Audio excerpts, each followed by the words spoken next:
ఇది చెరగని ప్రేమకు శ్రీకారం, ఇది మమతల మేడకు ప్రాకారం, పండిన కలలకు శ్రీరస్తు,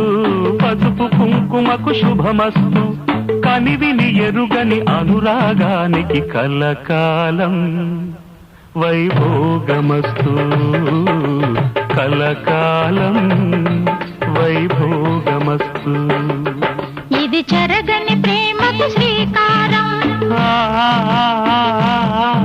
ఇది మమతల మేడకు ప్రాకారం, పండిన కలలకు శ్రీరస్తు, పసుపు కుంకుమకు శుభ